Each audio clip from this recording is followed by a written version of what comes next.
Okay, hopefully it works this time. Gonna have to be a little bit of a shorter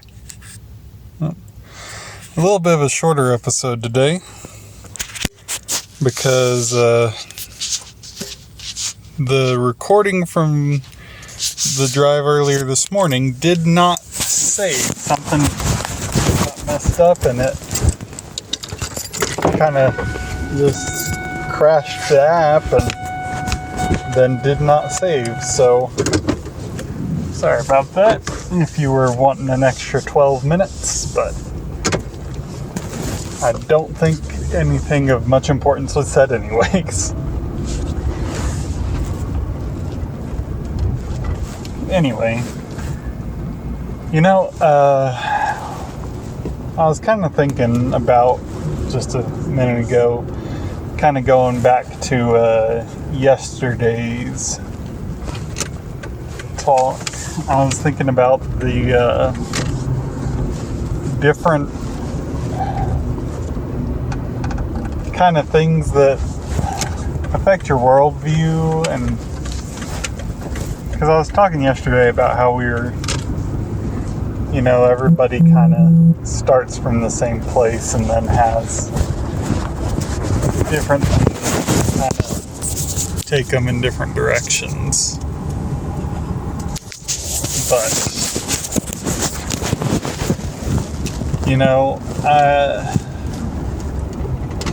I was just, thinking about some of the things that affect my worldview, because it's weird to think the opinions that I express are not always my own completely.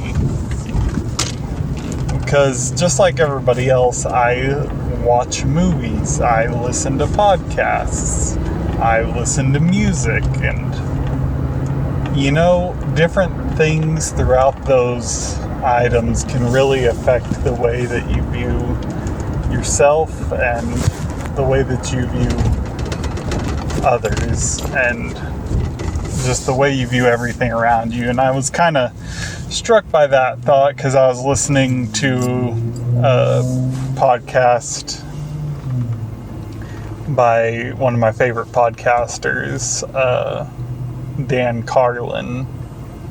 Well, he was on a podcast with another guy, Mike Rowe, and they were talking about just a lot of different things, kind of going off of the subject of kind of the historical importance of Caesar and different things around that, but it branched off into politics, the way that modern media is affected, and modern politics, and a lot of stuff like that. And it just was making me think how, not that long ago, just a couple of years ago, really, I did not have very strong political beliefs in any direction. I just kind of did not like politics, and I still don't like politics, but I just kind of avoided it more than anything. I didn't get involved and didn't want to be involved. I wanted to just completely ignore politics even happening and try to make it not part of my life at all. But then I listened to Dan Carlin. He had a podcast that he used to do, has not really done it in a while, called Common Sense, that was a political podcast. And like that podcast has really kind of served to help me get a jump start on kind of thinking about politics in a more serious manner and not just ignoring it or taking everything said at face value. And I just realized, listening to him talk today, that a lot of my kind of political opinions were formed based on some of the framework set up by his podcast, because I've based a lot on that. Not because I think that he's like the greatest guy ever or anything. I definitely don't believe that, but I just never heard anybody talk about politics in the way he did in that podcast. And I never heard anyone kind of approach it from that kind of view of it isn't a positive thing. Everyone I'd heard up until that point was either somebody who was staunchly Democrat or staunchly Republican, kind of making a point about the status of their own party and trying to persuade you to view things in their way. And it was always somebody wanting you to agree with them.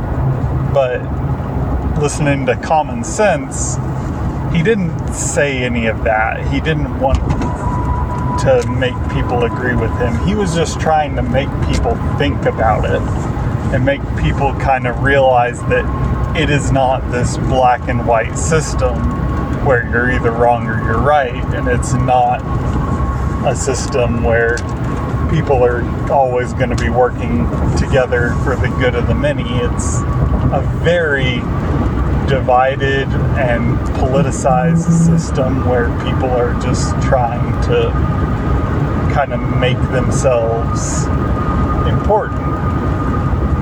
And he didn't talk about what he thought was right or wrong in terms of political agendas. He talked about the framework of politics in general and the way that we conduct political thought today. And he used that to kind of inform the ideas that are existing in the world. And he didn't express opinions on any specific topics. He just talked about how he viewed politics and how he constructed his own framework around it. And that is kind of what made me think of the different things that I've said. Kind of the way I do view politics now isn't thinking of him as the guy who knows about politics, but more thinking through that framework of how the system works rather than the issues at play within the system. And so I feel like that,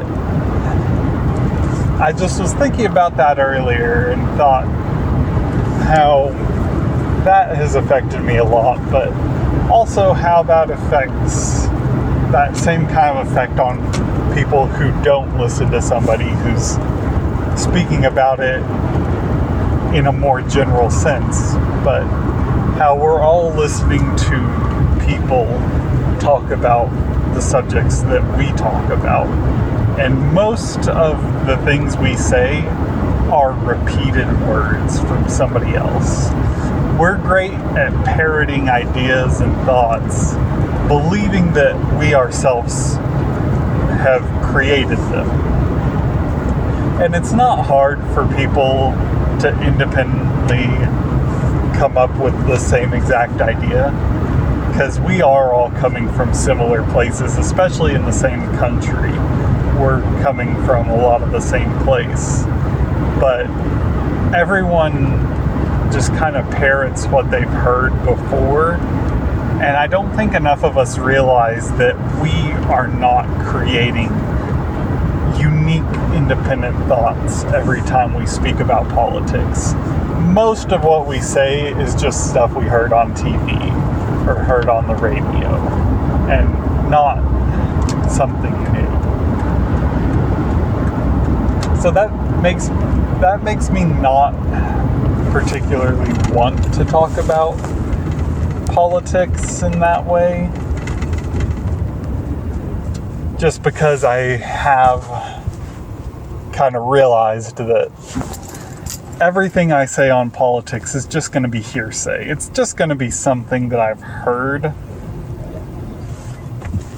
and something that I've kind of found from someone else's point of view. And I don't know, it just makes me think that there's not really as much of a point in it. But at the same time, despite the fact that I feel like all I'm doing is parroting other people's words, I think it's gotten bad enough to the point where I think that it is important to speak about, even if all I'm doing is adding a drop of water into the ocean of media about politics, because things are getting bad these days. I know it's always feels like it's getting bad throughout history, but it just feels more and more like things are pushing and straining to the point where something's going to break sooner or later. And I feel like we need to talk about it before it does, rather than wait for things to happen.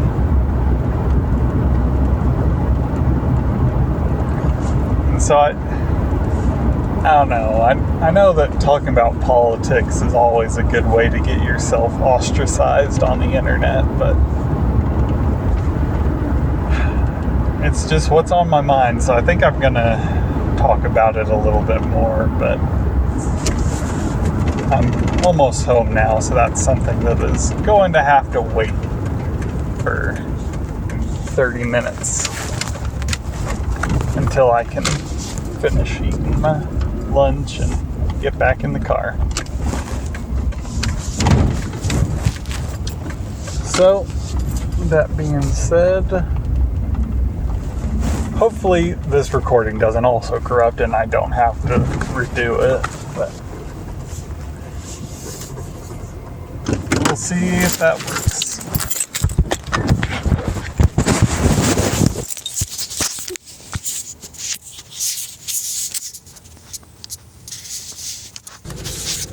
Okay, it looks like it's working now. So that's good. But something I thought of at lunch was just that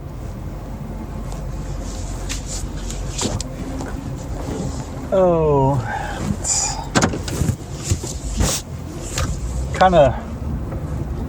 I just kind of realized after I got inside that I just spent 12 minutes justifying my right to have an opinion on politics and to express that opinion openly in public.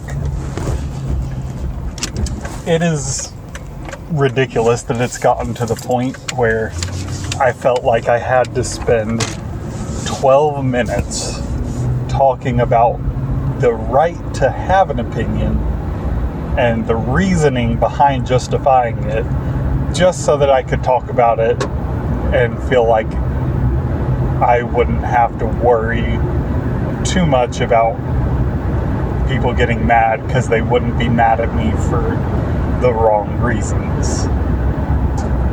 Like, I know that in expressing opinions, people are going to get mad. But as long as they're mad at me for my opinions and not for having an opinion, essentially, is what I was trying to avoid. And it's just ridiculous that it's gotten to that point where even in expressing an opinion, people get mad at you because you simply have an opinion, instead of getting mad at you for the opinion that you have. But I really feel like that's where it has gotten to these days, is that having an opinion at all is the issue, not in the fact that you are, right or wrong about what it is. It's just having it and expressing it has almost become something that's reviled on social media.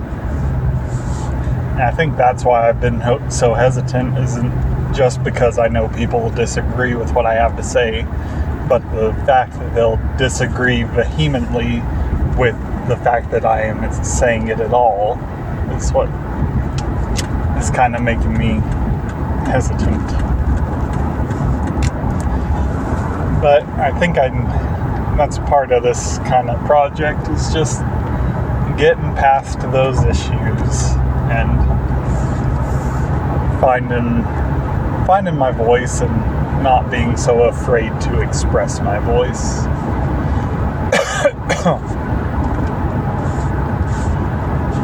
So I think that's where I'm coming from on all that. But all that being said, what I've really been wanting to say is just currently there's a lot of controversy going around surrounding President Trump and his handling of deportations and illegal immigration, just as a very broad term. But specifically, it's been ICE raids, mostly in Southern California, but all across the country, that have been targeting Hispanic immigrants, and with varying degrees of controversy surrounding them. But I do think generally it is illegal immigrants that are being detained, and almost only illegal immigrants that are being deported. There have been a couple of cases that it is confirmed that they detained non-illegals and were doing things that were just no reason for them. But a lot of people, there's a lot of back and forth over what's going on, and a lot of people are just overreacting and saying that they're deporting anyone with brown skin, which is not true. But it's also true that they are not being careful, and they are simply trying to enforce immigration as strictly as possible in order to kind of create this attitude of fear among illegal immigrants, and the appearance that they are really cracking down on it hard. But I really, really hate this approach.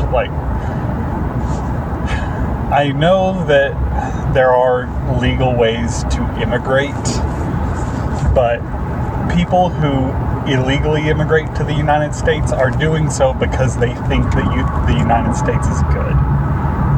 And most of the deportees are not criminals. They have done nothing other than enter the country illegally. That's their only crime, is trying to find freedom and trying to live the life that so many people say is the American dream. It's ridiculous that they're being called criminals for trying to do what's best for their family, and they might not go about it in the way that is lined out, but that's what they're doing. And a lot of the people that are doing it are bringing their families along, and their families don't even know they're doing something illegal a lot of the time. And there's kids that are being brought over illegally, and whether you blame the parents or not, you shouldn't blame the kids. But this whole thing is just also kind of veiled with racism, and that it's so many people are being targeted for things that are not to do with immigration status and the legality of that, because it's being targeted towards people that are Hispanic mainly.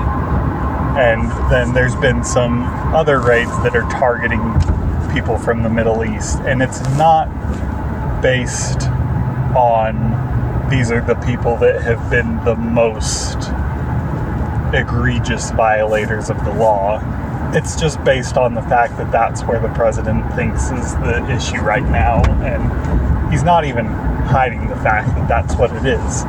He's saying it's the Mexicans, and it's just not even a veiled attempt at racism. It is straight up racist, because whether you care or not, most of these people are not Mexican.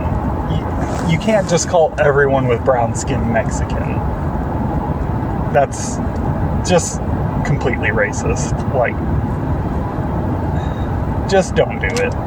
But even if you don't get mad at him for that, you're targeting people from a specific country just because that's the country they're from. You shouldn't be discriminatory like that in your policies ever, but especially not when it affects people's lives so directly. Especially not when you're ruining people's lives, because whether they did something illegal or not, that's what's going on, is lives are being ruined. And the way it's been executed is very aggressive and without very much regard to the intricacies of the law.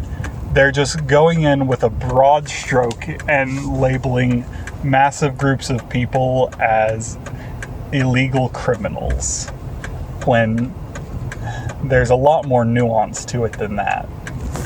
And not only, and I think people aren't realizing, but just going in and rounding people up in public places is extremely wrong when you're trying to deport criminals, especially because there is an idea in Western law, but especially in US law, that you are innocent until proven guilty. Like, that is one of the core fundamentals of our justice system, is that we would rather let 9 criminals walk free than put one innocent person in jail.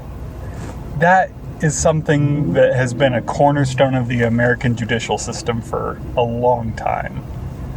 And it goes back to our founding, but the whole idea should be around protecting innocents more than prosecuting criminals. Because if you do even one innocent wrong, you have messed up somebody's life irreversibly just because you were worried about one criminal getting away. And that is not the way it should be. People should not be deported without a fair trial. They should not be detained without sufficient evidence. You shouldn't go into a public place and start rounding people up. Every single person that you detain needs to have already had evidence filed against them, be named in a specific warrant, and then be searched out at their home, not somewhere that you risk injuring dozens of other people in the panic that you cause by running in there with firearms. Somebody with a gun running into a public place usually ends up in people getting shot, whether they should be running in there with a gun or not, because it causes mass panic. And it's just not even necessary, because the people that they're rounding up have homes, they have addresses where if you are legitimately trying to find a criminal, you can go to those places and execute a proper warrant. And if they still can't be found, then you can search for them, and then you need to request that that person and that person alone come out with their hands up, and then you can go in and get them if they don't. But you do not run into a crowd of people and just start grabbing anyone you think matches the description. That's just not how you do business in police work, because it's going to cause panic. It's going to cause people to be injured. It's going to cause just wrong detentions. It's going to cause wrongful just custody, it's wrong in so many ways. But that's what's being done, is just they don't care about the people. All they care about is finding the supposed criminals in the mix and claiming that because it's an issue, they can do whatever they want. That's all I got time for now, so I'll be back later. Oh, truck almost didn't start there for a second. That would not have been good. Make sure, yep, we're going.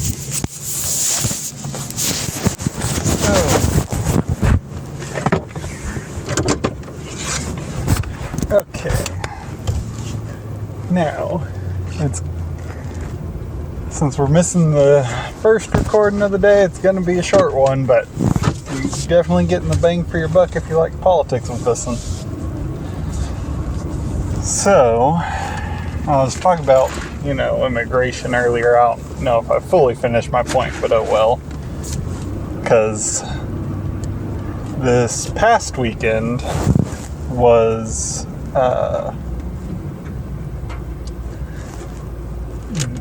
there was a series of protests all across the U.S. protesting just Trump.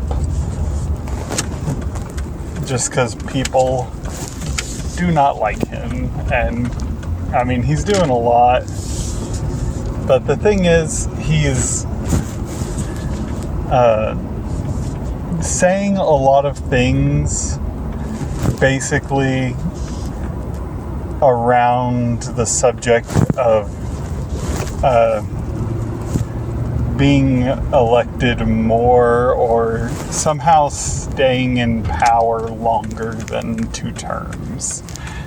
I think is the main issue people are having. I think the main thing is just people don't like him, because it is well established in the U.S. that a president can only serve for 2 terms. That's an amendment to the Constitution, so it's in the Constitution, and that's just it. Unless an amendment is passed, that ain't changing. So, I think that a lot of the fear around Trump actually ever getting a 3rd term or establishing himself as some form of leader beyond the end of his presidency, I don't really think that's very well founded, because I do not think that anyone would stand for that.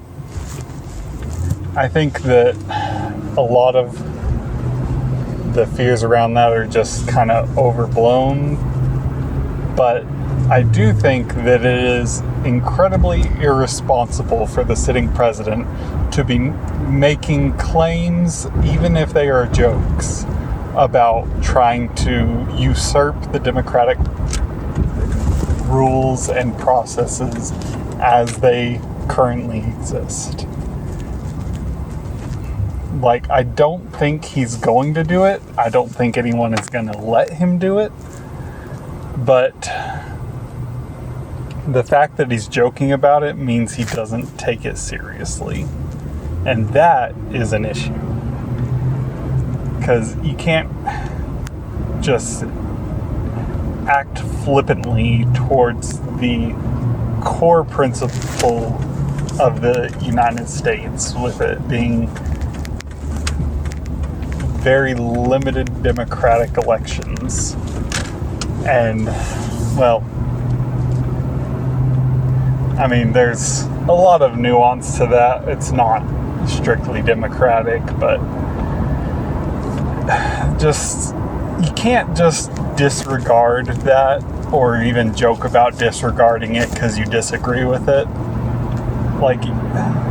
Especially Trump and other high-ranking Republicans, and just a lot of the people who voted for Trump make a very big deal about the protections guaranteed by the Second Amendment, and a lot of times also protections guaranteed by the First Amendment. And so those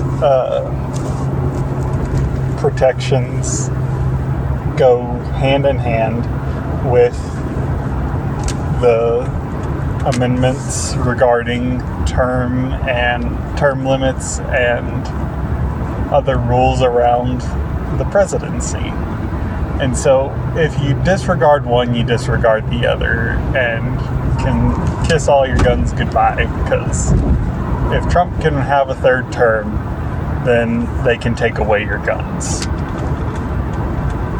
So you don't get both worlds. But by the same token, Trump can't have 2 terms. You can't take away all guns if you're on the other side of that. You gotta respect the existing rules. Even if you don't agree with them, they are there for a reason, and they are there in place currently. And until they're replaced, you have to respect those and create your policy within them. But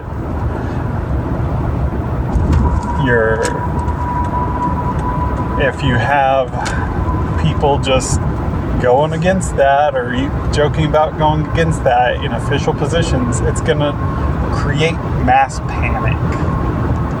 And it did, and people protested that. But they also are protesting Trump's use of the National Guard against protesters in California without the request, consent, or permission in any way of the governor of that state, as has always been required.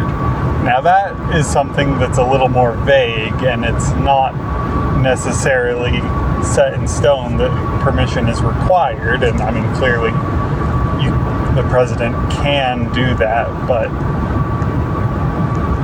it's something that has not really been exercised much before, other than a couple of times which were very controversial, as this one has been. But the main problem with that is the protests were not really even violent when he sent in the National Guard. The protests were peaceful, and then he sent the National Guard in, claiming riots and violence. And it seems either he's trying to control the narrative so that he can claim that these are necessary measures in order to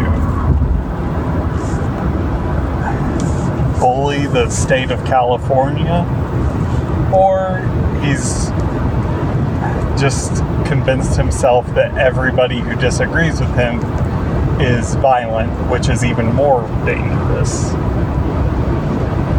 Either way, Trump is using his powers as president to try to get his way wherever he wants it, and to bully people into not going against him.